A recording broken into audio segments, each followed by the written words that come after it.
wabarakatuh. Seperti yang sudah dijanjikan bahwa hari ini kita akan mengadakan talkshow kesehatan di Rumah Sakit Umum Daerah Sekarwangi Cibadak. Kebetulan narasumber kita sudah ada, Bapak Dr. Ramzi Nendradiansah SPU, dan beliau adalah dokter spesialis urologi. Segera ya dok ya, lebih segar sekarang, alhamdulillah.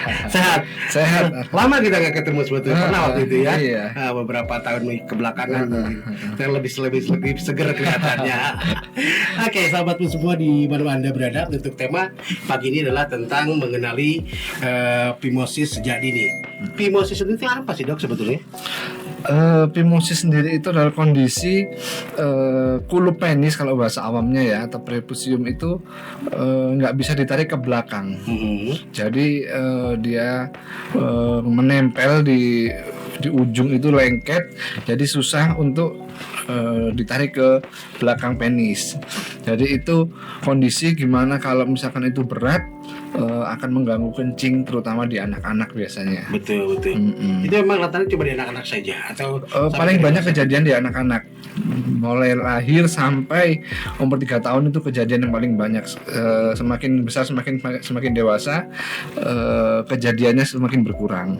Betul. Dan kejadiannya itu sangat banyak sekali untuk anak bayi. Penyebab utamanya apa, Tir? Misalkan tersumbat atau gimana si lubangan itu ya? Tersumbatnya itu adalah akibatnya. Jadi awalnya itu memang sejak lahir itu kan memang kondisi kulup penis itu memang sempit istilahnya sempit. Jadi memang harus rutin untuk dilakukan penarikan kulup penis itu pada saat anaknya mandi, bagusnya itu ditarik pelan-pelan untuk menghindari, karena kalau dibiarkan lama-lama itu di mana anak ini khusus laki-laki ya, nggak ada di perempuan, karena pada saat dia kencing sisa-sisa dari air kencing atau kotoran-kotoran yang tidak terbuang semua karena menempel di kulup penis itu lama-lama akan menumpuk, malah membuat si kulup penis itu makin lengket. Jadi pada kondisi infeksi yang dibiarkan, si anak malah ada kejadian sampai nggak bisa kencing karena saking lengketnya itu. Betul. Ini di usia sejak lahir harus diperiksa atau memang sudah sepersekian 2 bulan atau 3 bulan atau setahun mungkin? Ya sejak lahir, tetapi kalau misalkan memang pada umumnya kan memang sudah lengket dari ujungnya itu, tapi kalau misalkan tidak menimbulkan gejala apapun, misalkan kencingnya lancar, anaknya tidak menjerit atau tidak menangis pada saat kencing, atau tidak ada tanda-tanda infeksi, ya memang dibiarkan saja. Oke. Untuk usia sendiri umur berapa nih dok untuk kulup bisa ditarik ke belakang itu? Sebenarnya sejak dini, sejak lahir pun itu sudah dipelajari untuk si orang tua itu menarik kulup penisnya itu, tapi jangan lupa dikembalikan. Jadi perlahan-lahan, biasanya rata-rata memang susah, tapi bertahap sedikit. Jadi nanti pada saat anak sudah usia di atas 1 tahun sampai 3 tahun itu harapannya kulup penis itu sudah terbuka semua. Jadi bisa sampai harus melewati kecekungan dari kepala penis itu normalnya. Jadi ini sebelum disunat tentunya ya. Sebelum disunat, justru memang kondisi yang paling berat itu terapi akhirnya harus disunat. Iya. Gitu. Iya. Kurang lebih seperti untuk sahabat semuanya yang punya anak bayi harus diperiksa. Lihat anak bayi laki-laki. Iya. Biasanya kalau misalkan anak dengan keluhan suka demam-demam, hilang timbul, kemudian sering batuk pilek gitu, pergi ke dokter anak, otomatis dokter anaknya pasti selalu memeriksa penis dari bayi laki-laki itu. Oke. Untuk tanda awal sendiri dok, untuk orang awam, ya seperti yang tadi ya, di batuk. Gitu kan. Ini mungkin apa cuma batuk aja atau panas saja atau apa? Anak sering rewel. Setiap mau kencing menangis. Kemudian kalau misalnya pas kebetulan bisa lihat pada saat anak mau kencing itu yang kondisi berat ya. Pada saat anak mau kencing dilihat kondisi penisnya itu sebelum pipis, penisnya menggembung dulu. Jadi air kencing itu menggembung karena ketahan sama kulu penis yang nempel itu, menggembung, setelah menggembung baru mancur. Oh, Nah, itu itu tanda-tanda dari phimosis itu. tanda-tanda dari phimosis itu. Tertahan, jadi Tertahan tidak kencingnya, nggak langsung cur gitu. Iya, jadi tertahan dulu di kulup itu. Iya, jadi kayak misalkan selang gitu buntu dulu, ada dorongan air kencing, gembung, baru keluar dia. Jadi itu kalau dibiarkan seperti itu akan merusak Terjadi pada infeksi berat kepala dan penis itu iya, ya. dan jadi infeksi berat bisa jadi sampai scar, Iya, jadi dengan sebenarnya. parut gitu. Betul sekali. Sementara itu kan harus benar-benar clear kan, harus benar-benar bersih. Harus benar-benar gitu kan. bersih. Tujuannya itu adalah untuk membersihkan sisa-sisa kencing itu. Iya, seperti Tujuan. itu. Jadi Ya. kalau misalkan masih ada kulup yang panjang itu kan kita nggak bisa membersihkan sampai ke dalam pada saat cebok. Untuk misalkan ada luka kecil di ujung kulup nih, dok, mengganggu nggak ke air seni ini?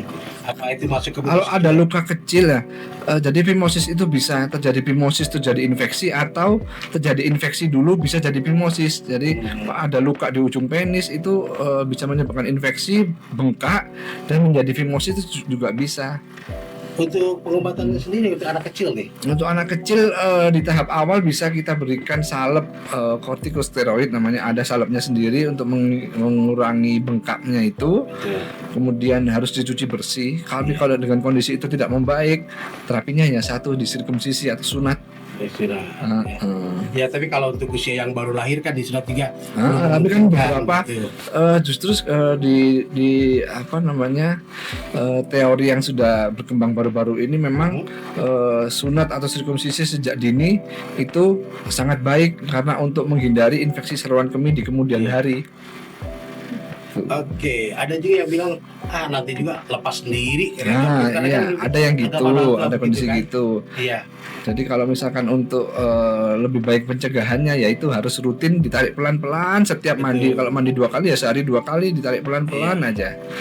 Apa setiap habis buang air kecil langsung di Oh, periksa gitu? karena kalau bayi kan susah ya, kita kan tiba-tiba sudah pampers sudah penuh gitu Betul, aja kan ya. Jadi betul. lebih gampangnya pada saat mereka mandi pagi sore itu aja ditarik-tarik. Pagi sore tarik Iya. gitu ya.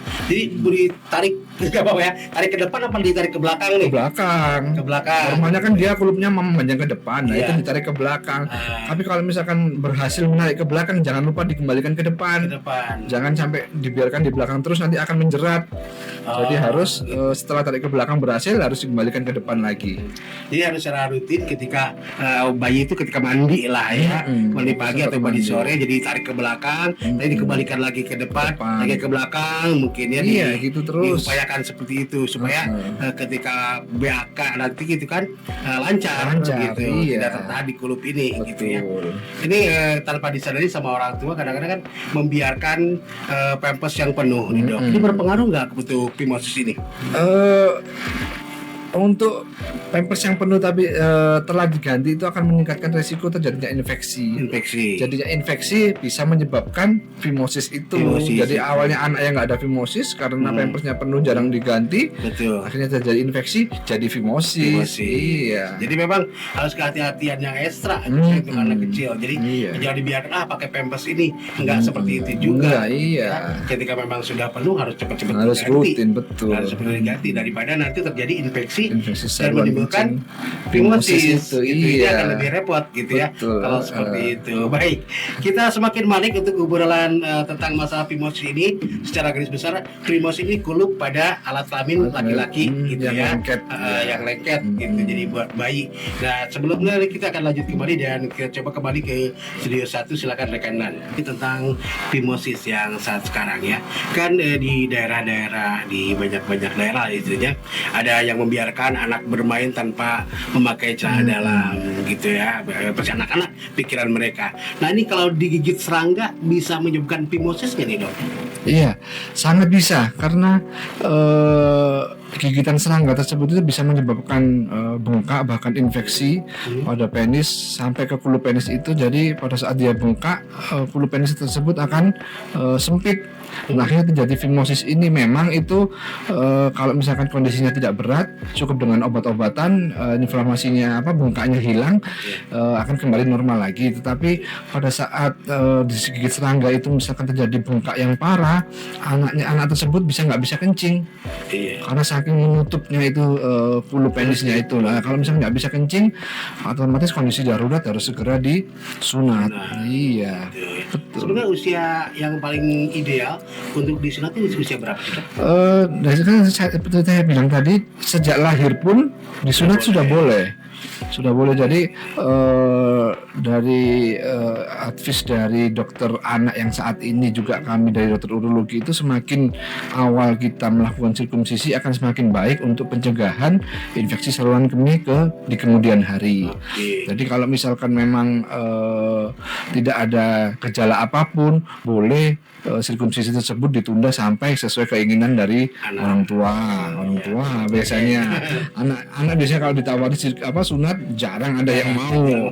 Tapi diiming-imingi sama duit kadang-kadang gak mau. Iya, justru karena di anak-anak kecil bayi itu kan anak belum bisa bicara, belum takut apapun, jadi lebih enak. Iya. Gitu. Jadi kalau misalnya sudah disunat, Dok, terus tertutup lagi, gitu, ini bisa menyebabkan phimosis ya, Dok? Nah, itu namanya phimosis sekunder, atau bisa disebut dengan bahasa medisnya incomplete circumcision. Jadi pada saat anak tersebut dihitan itu kulit penisnya itu masih tersisa, kulit penisnya, jadi kurang panjang lah istilahnya, kurang banyak untuk mengambilnya. Jadi ada resiko menutup kembali itu kulit penisnya.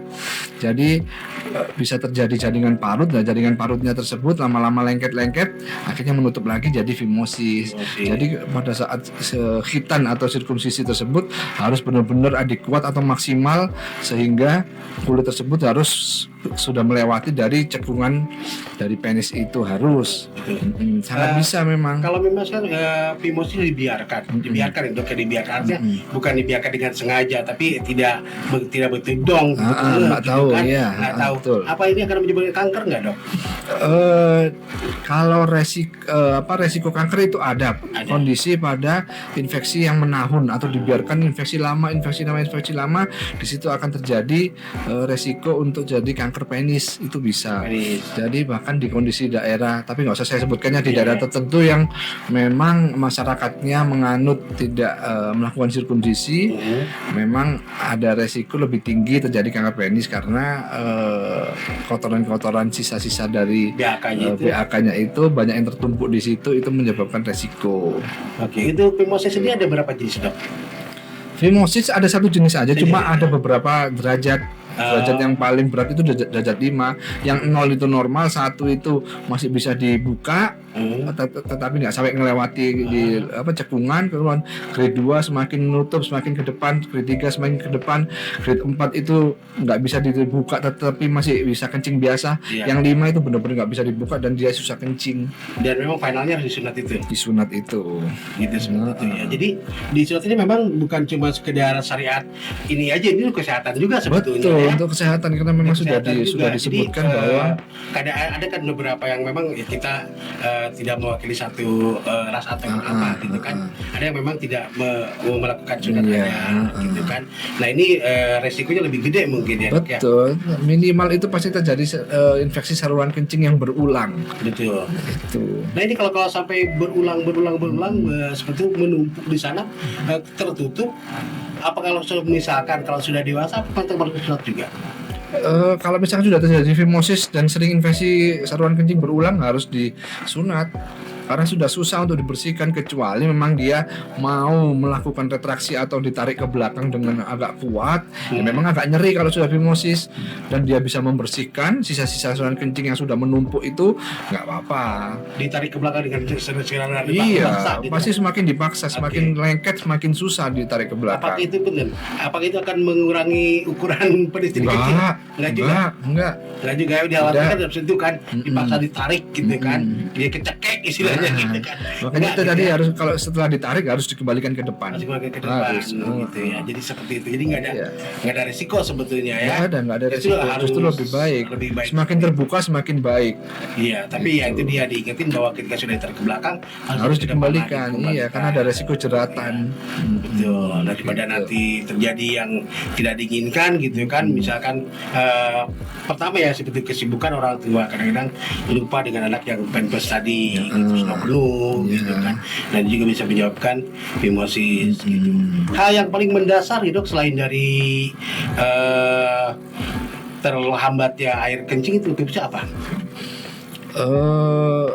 Maksudnya keluhan atau apanya itu? Keluhannya. Ya, keluhannya biasanya anak kecil yang belum bisa ngomong, dia rewel dan aja. nangis kalau mau Gitu. mau kencing.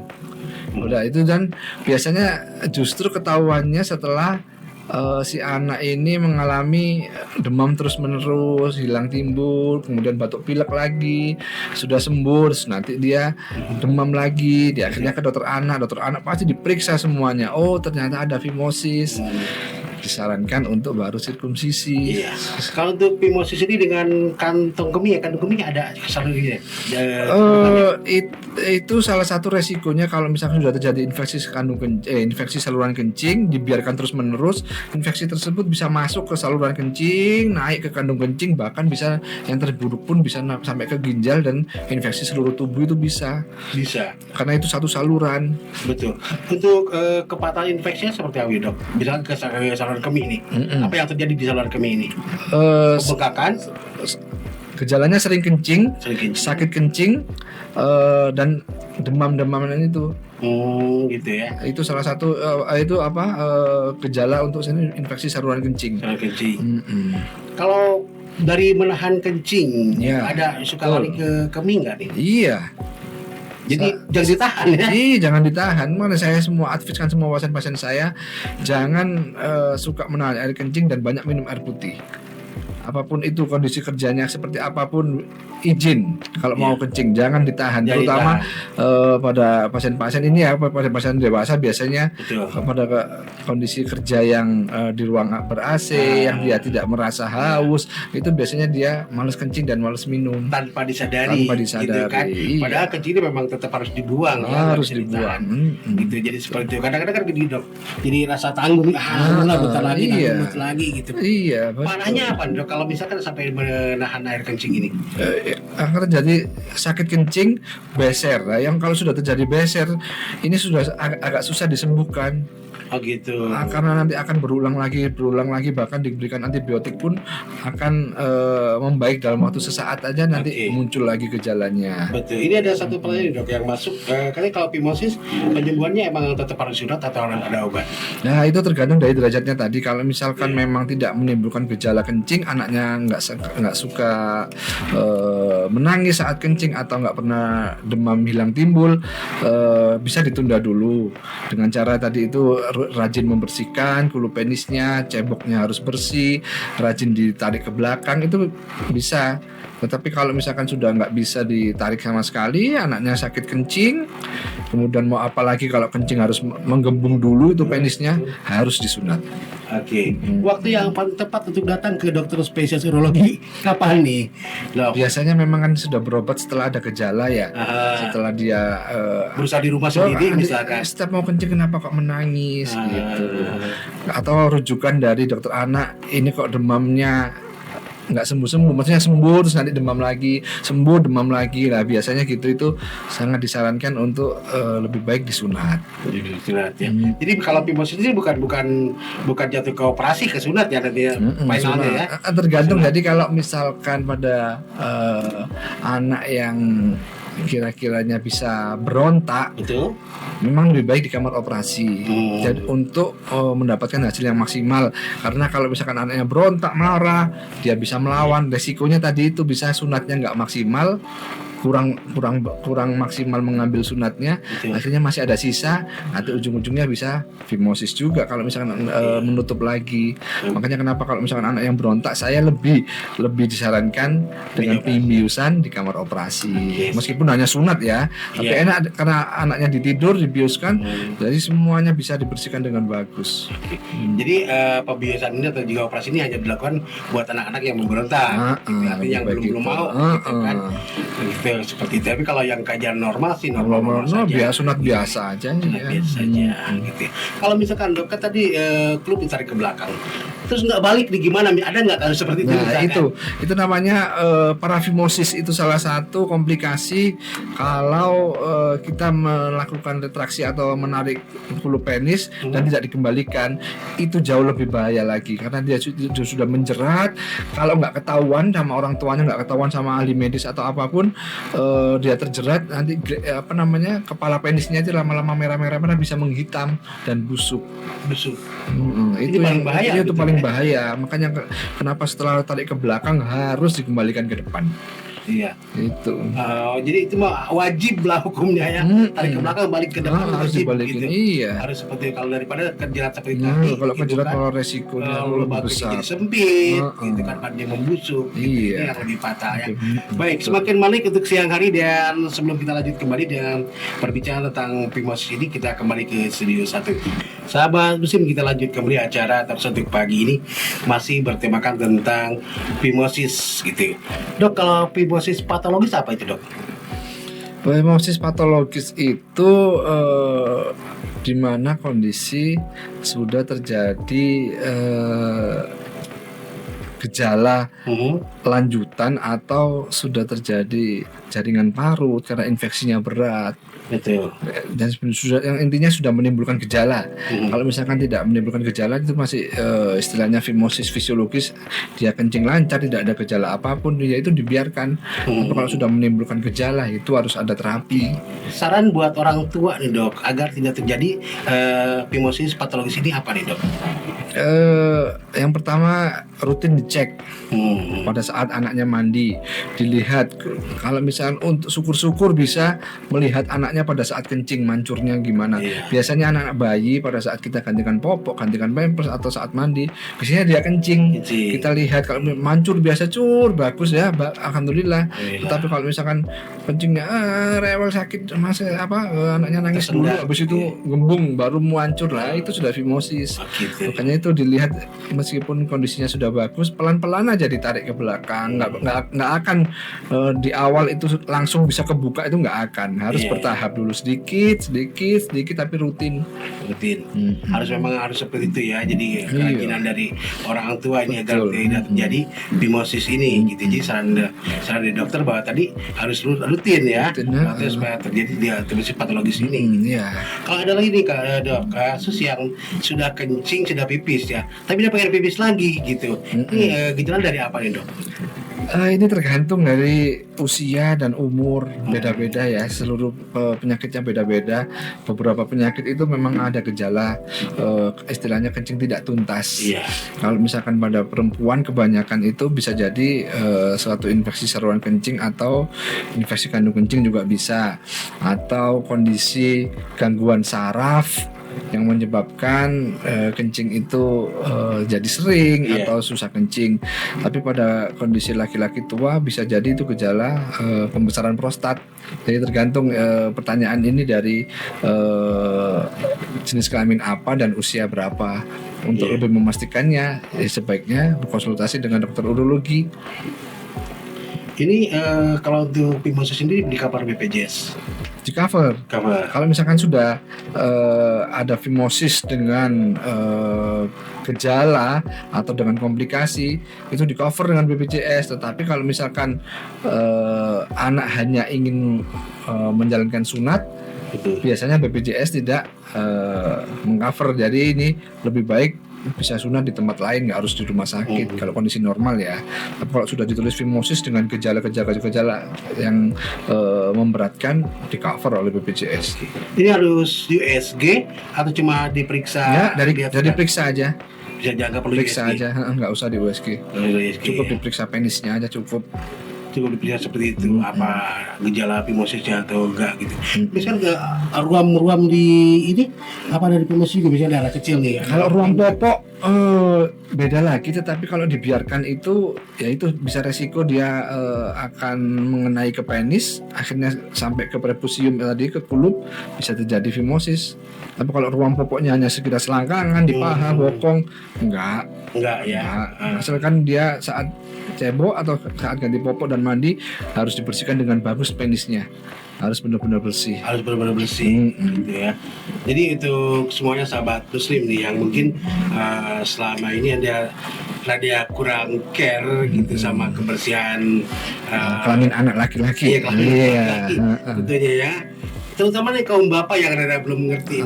Betul, Padahal harus pasti. ngerti kaum bapak juga Iya. ya. Nah, ada tips nggak nih dok buat kaum bapak nih? Kalau ibu pasti lebih lah naluri keibuannya lebih berjalan. Betul. Ini buat kaum bapak nih. Mungkin lebih mengingatkan aja ke istrinya ya, ke ibunya, kalau misalkan si ibu-ibu itu nggak tega, mungkin bapaknya yang tega, jadi harus saling melengkapi lah. Biasanya bapaknya mungkin yang lebih tega untuk menarik penisnya secara pelan-pelan. Paling tidak kalau misalkan memang kondisi penisnya baik, diingatkan lagi aja ke ibunya bahwa kebersihan dari kelamin anak ini sangat penting untuk mencegah terjadinya infeksi saluran kemih ataupun fimosis itu. Jadi fimosis ini itu sudah pasti penyakit dok ya? Kalau dibilang penyakit lebih ke kelainan hulu penis ya. Jadi kalau dibilang penyakit itu bisa jadi penyakit didapat. Jadi bukan bawaan, jadi didapat karena infeksi tersebut jadinya fimosis, atau kalau misalkan memang dari awal dia sudah terjadi fimosis dan menimbulkan gejala baru bisa dibilang penyakit. Jadi beda kalau misalnya seperti penyakit batu ginjal, penyakit TBC, beda seperti itu. Ini karena kondisi fimosis pun bisa tidak menimbulkan gejala. Bisa tidak menimbulkan gejala. Ini yang lebih berbahaya sebetulnya. Kalau ada gejalanya kan orang lebih peduli gitu kan, lebih cepat gitu. Tapi kalau tanpa gejala gitu ya, ini yang lebih berbahaya sebetulnya. Karena pasti dibiarkan aja kan. Dibiarkan saja karena nggak apa-apa kok. Gitu aja sudah mulai merambat gitu penyakit tersebut gitu ya. Kalau untuk normalnya nih dok, fimosis dengan tidak fimosis lah gitu. Normalnya seluruh hulu penis harus bisa ditarik ke belakang, harus melewati kepala penis. Harus melewati semuanya. Dan harus balik ke depan. Dan harus balikin ke depan. Oh, seperti itu ya. Jadi normalnya sebenarnya sahabat muslim, jadi sebenarnya mudah sebetulnya ya. Kalau kita memang menerapkan apa dari lain sudah boleh tarik ke belakang. Boleh pelan-pelan. Boleh. Pelan-pelan. Masih lubang ini masih kecil. Iya, masih kecil itu. Justru itu makanya setiap bayi lahir laki-laki itu pasti kecil hulu penisnya itu. Makanya dilatih sedikit pelan-pelan untuk mencegah resiko fimosis tersebut. Iya, seperti itu ya. Baik, jadi memang luar biasa sekali ini hal-hal yang dianggap remeh, sepele, tapi berdampak pada anak di kemudian hari. Betul, iya. Gitu ya. Untuk dampak dewasanya, apakah akan lari ke impotensi atau itu enggak? Oh enggak, kalau hipertensi kalau bisa, tapi kalau misalkan kondisi infeksi berulang itu diberikan terus menerus, itu bisa mengganggu pertumbuhan bayi juga. Pertumbuhan bayi. Resikonya yang tadi lari ke dalam gitu ya. Apapun itu berarti ada gangguan perkembangan dari bayi itu bisa. Kalau terjadi infeksi terus menerus ya, itu bisa terjadi perkembangan dan pertumbuhan bayi itu bisa terganggu. Baik dari pertumbuhan secara fisiknya. Iya, fisiknya ya. Juga mentalnya juga. Gitu ya. Terus untuk sedikit menjaga si bayi ini agar tetap bersih, dengan air hangat atau dengan air dingin? Yang penting air bersih aja. Yang penting air bersih aja. Jadi tidak perlu harus hangat. Enggak harus. Enggak perlu ya. Jadi yang penting bersih. Dan memang disesuaikan dengan kebutuhan anak. Mungkin kalau subuh-subuh ya hangatnya boleh. Iya.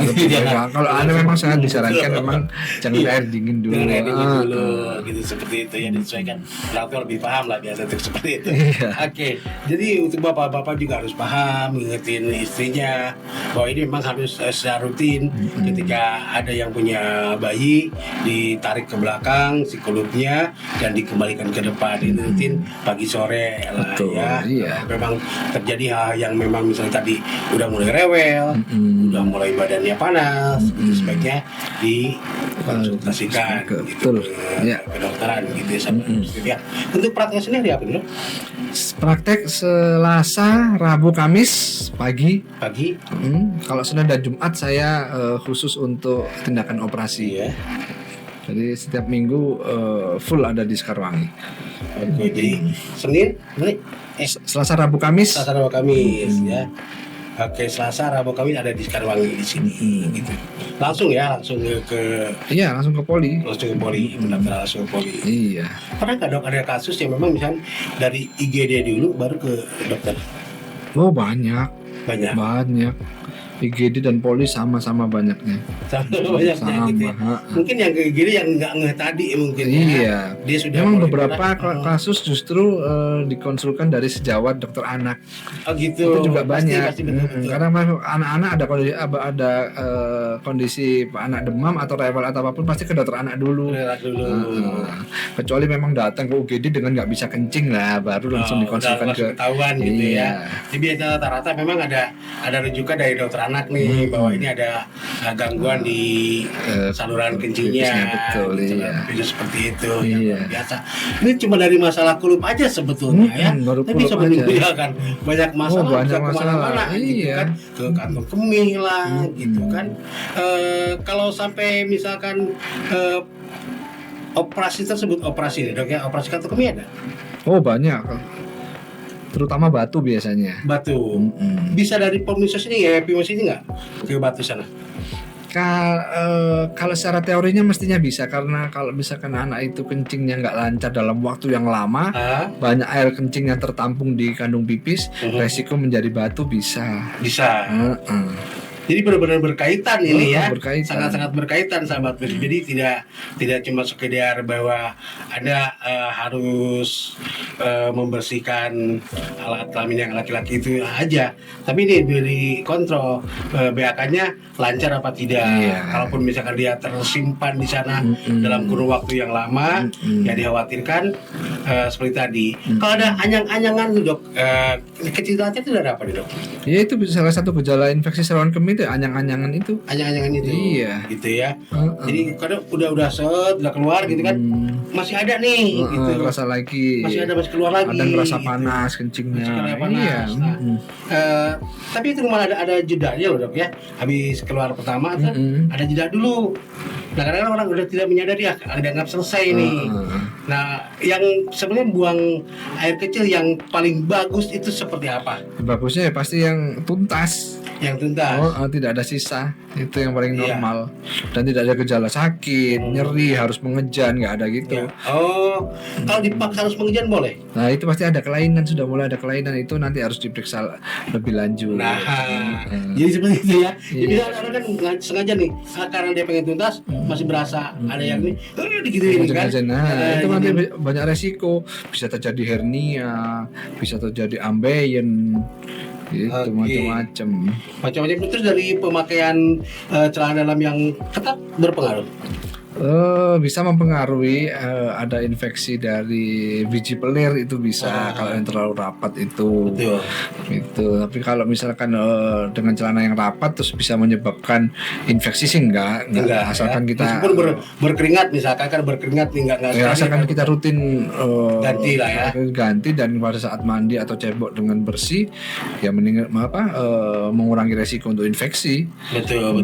Kalau dari infeksi dari tidak lama atau tidak berganti celana bisa ke pimosis lainnya. Bisa, iya, karena kondisi lembab itu sudah disunat kan, sudah dewasa. Iya. Kan disunat itu kan mengurangi resiko infeksi saluran kemih, bukan menghilangkan 100%, mengurangi resiko. Jadi resiko untuk terjadinya infeksi saluran kemih itu akan menurun setelah anak itu disunat.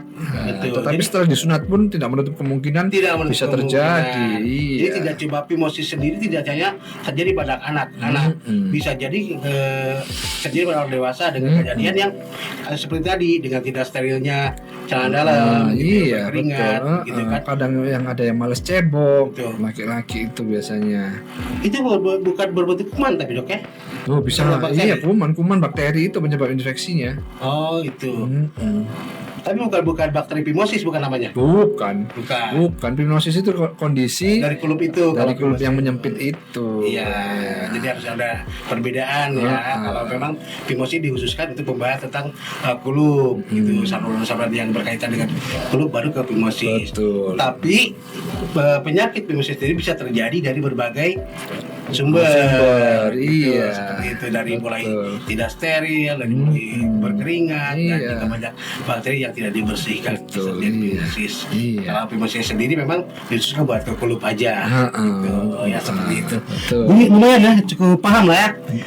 Ringan sebetulnya sih, ringan sebetulnya, bahasanya ringan, juga enak juga didengarnya. Tapi kemudian kesadaran dari orang tua yang paling penting. Iya, betul. Ini kesadaran dari orang tua, ada yang punya bayi, gitu, yang Laki-laki. punya laki-laki terutama ya. Kalau memang tidak ada perempuan Nggak ya, ada, nggak ada. ada. Jadi khusus nih buat yang laki-laki. Bagi laki-laki. Iya, kebetulan kita sama-sama laki-laki nih, Dok. Luar biasa. Oke, kita masih punya waktu, Dok, sebelum nanti closing statement. Dok, yang paling disarankan, paling benar-benar diawal ya, seperti tadi menari ke belakang, menari ke depan. Apakah misalkan perawatan di rumah, kapan boleh memakai salep steroid itu gitu ya? Di mana kondisi itu kita kelihatan bahwa kulup penis tersebut itu sempit, tetapi si anak masih bisa kencing, kemudian gejalanya tidak terlalu berat, boleh kita berikan salep kortikosteroid dulu, itu diolesin tipis-tipis. Harapannya dengan bengkaknya itu ringan, kemudian harinya lebih mudah ditarik. Nah, Itu penggunaan resepnya ini harus memakai resep dokter atau gimana? iya, sebaiknya dari dokter dulu. Dari dokter dulu, karena kan nanti sesuai umur anak itu datang ke dokter itu umur berapa kan, pemberian salepnya itu beda-beda. Dari Beda-beda, umur berapa, berat badan berapa itu kan harus dibedakan. Oh, dibedakan. Dan nggak terlalu banyak Iya. penggunaannya. Boleh ini dong, dari usia 0 tahun salepnya sampai ke 5 tahun. Biasanya kalau misalkan itu memang benar-benar bayi, cukup sehari 2 kali aja pada saat. Tapi kalau misalkan memang sudah usia 3 tahun lebih, bisa boleh lebih dari 3 kali, dan tetap cukup dengan tipis-tipis. Setelah mandi diolesin lagi. Dia apa ditarik ke belakang, diolesin atau gimana? Biasanya kalau sudah phimosis kan nggak bisa ditarik belakang, bisa. cukup diolesin aja sekitaran kulupnya. kulupnya Di itu. kulupnya. Sekitaran Kalau kulupnya. misalkan ditarik ke belakang, diolesin di kepala bisnya, nggak boleh. Kalau misalkan sudah bisa ditarik, nggak usah sampai kena kepalanya, cukup sekitaran kulupnya Di penis kulupnya aja. aja. Jadi penggunaan yang baik dan benar di sana ya, di kulupnya aja, jangan sampai Jangan terkena sampai ke kepalanya. jangan nanti, karena kalau ke kepalanya bisa resiko masuk ke saluran pipisnya. Iya, betul, seperti itu. Jadi cukup paham ya. Ketika anak mulai rewel, misalkan disarankan sama dokter, konsultasi ke dokter, boleh saya pakai yang saat tadi, yang cukup di kulupnya aja. Iya. Gitu. Itu ketika mau tidur apa setelah mandi atau gimana? Coba. Paling enaknya sih setelah mandi ya. Setelah mandi. Setelah mandi. Jadi pada saat mandi pagi kita kasih, nanti pada saat nanti mandi sore kan kita bersihkan lagi, salepnya kita kasih lagi. Baik. Nah, jadi kemungkinan nggak lupa lah. Iya, Karena- karena memang di rutinnya habis mandi gitu ya. Baik, Dokter, tanpa terasa kita sudah di penghujung acara. Itu closing statement, silakan, Dok. Baik, untuk orang tua yang ada di rumah atau sekitar di sini, periksalah bayi atau anak laki-laki Anda yang belum dilakukan khitan atau sunat untuk mencegah terjadinya infeksi saluran kemih berulang atau phimosis. Cukup dengan nomor 1 adalah membersihkan kulup penis itu secara rutin, kemudian rutin menarik secara pelan-pelan. Yang penting anaknya tidak kesakitan. Tetapi pada saat kondisi sudah susah untuk ditarik dan ada gejala anaknya susah kencing, rewel, kesakitan, harus mengejang sebelum kencing, bahkan sering demam hilang timbul, sebaiknya segera periksa ke dokter. Jadi untuk memastikan kondisi bahwa anak ini mengalami phimosis atau tidak. Tidak. Iya. Baik, terima kasih, Dokter, dan mudah-mudahan apa yang sudah kita bicarakan pagi ini tentunya bermanfaat untuk masyarakat Amin, umum, amin. masyarakat yang selama ini mungkin masih awam tentang fimosis sendiri, sudah mulai terbuka pikirannya, dan jangan membiarkan anak-anak bertelanjang gitu Iya. ketika main di luar sana, Betul, karena iya. tadi takutnya gigitan serangga juga bisa Iya, menyebabkan fimosis. betul. Oke, terima kasih dok, dan Sama-sama. terima kasih juga untuk sahabat Bim yang sudah setia bersama kami di sini. Kita kembali ke studio saya Repa bersama Dr. Ramji pamit. Sampai jumpa dan wassalamualaikum warahmatullahi wabarakatuh. Waalaikumsalam warahmatullahi wabarakatuh. Ya.